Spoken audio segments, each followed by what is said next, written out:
యేసయ్య వచ్చాక యేసయ్య ఏం చెప్పాడంటే, నువ్వు ఒకటి చెయ్యాలయ్యా. ఏం చేయాలి ప్రభువా? నీలో ఆ అపనమ్మిక తీసేసుకో ముందు.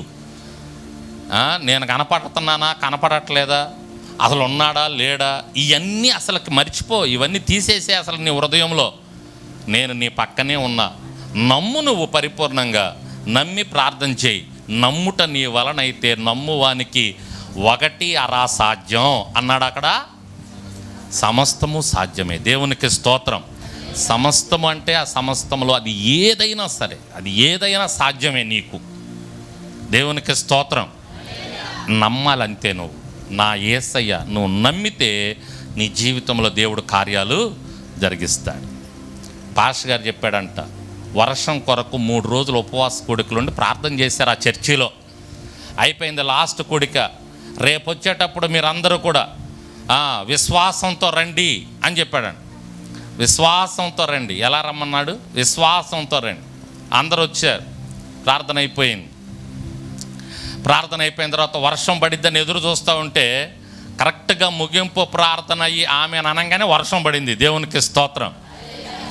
దేవుడు ఆ సేవకుడితో మాట్లాడుతున్నాడంట, నేను నిన్ను బట్టి వర్షం రప్పించలా, నీ సంఘంలో ప్రార్థన చేస్తున్నటువంటి ఎవరిని బట్టి నేను వర్షం రప్పించలా, నీ సంఘంలో అదిగా మూలను కూర్చుంది ఒక చిన్న పిల్ల, ఆ పిల్లని బట్టి వర్షం రప్పించాను అన్నాడంట.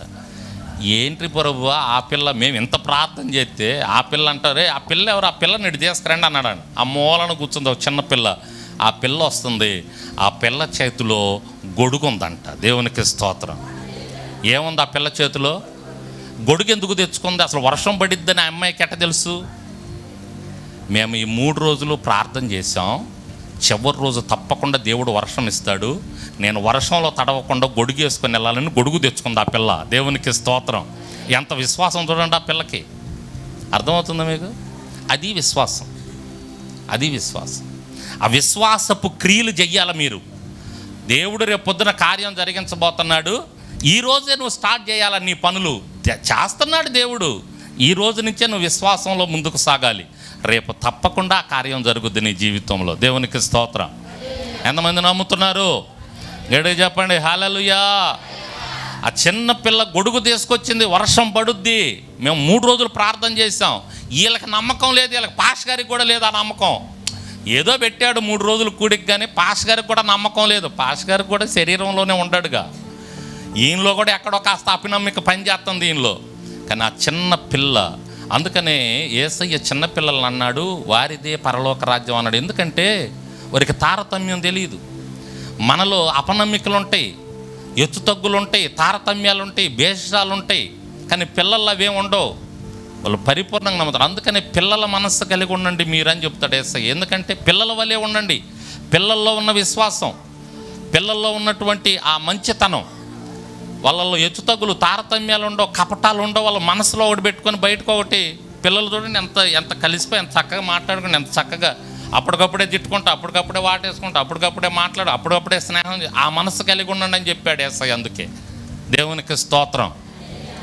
ఆ పిల్ల తెచ్చిన గొడుగును బట్టి నేను వర్షం కురిపించి, ఆ పిల్ల విశ్వాసాన్ని బట్టి, నీ విశ్వాసాన్ని బట్టి, నీ నమ్మికను బట్టి నీ జీవితంలో దేవుడు కార్యం జరిగిస్తాడు. దేవునికి స్తోత్రం. అందుకని నువ్వేం ప్రార్థన చేయాలంటే, ప్రభువా నాలో అపనమ్మిక లేకుండా చేయయ్యా, నేను నమ్ముతున్నానయ్యా, నువ్వు చేయగలవు, నువ్వు కార్యం చేస్తావు.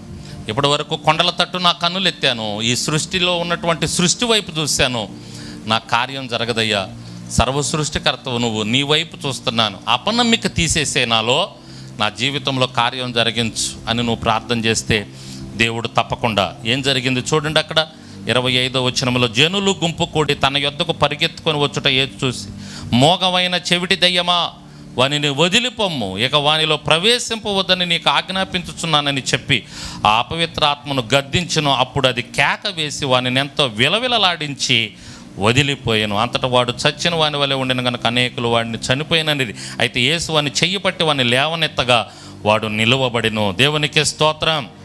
హల్లెలూయా. లేచి నిలబడి ప్రభునంతులరా ఆ దెయ్యం పట్టినటువంటి ఆ బాబు లేచి నిలబడి విడుదల పొంది వెళ్ళాడంట. దేవునికి స్తోత్రం. కాబట్టి దేవుడు తప్పకుండా గొప్ప కార్యాలు జరిగిస్తాడు. మనం విశ్వాసంతో ప్రార్థన చేస్తే అపనమ్మిక అసలు తెచ్చుకోవద్దు. అపనమ్మిక ద్వారా మనం దేవుని దగ్గర నుంచి ఎటువంటి కార్యాలు చూడలేం. నువ్వు ప్రార్థనకు రాగానే ఈ ప్రార్థన చేయి, ప్రభువా నన్ను నాకు సహాయం చేయ, అపనమ్మిక లేకుండా నాకు సహాయం చేయ అని ప్రార్థన చేయి. దేవుడు అపనమ్మిక తీసేసి నీ జీవితంలో కార్యం జరిగిస్తాడు.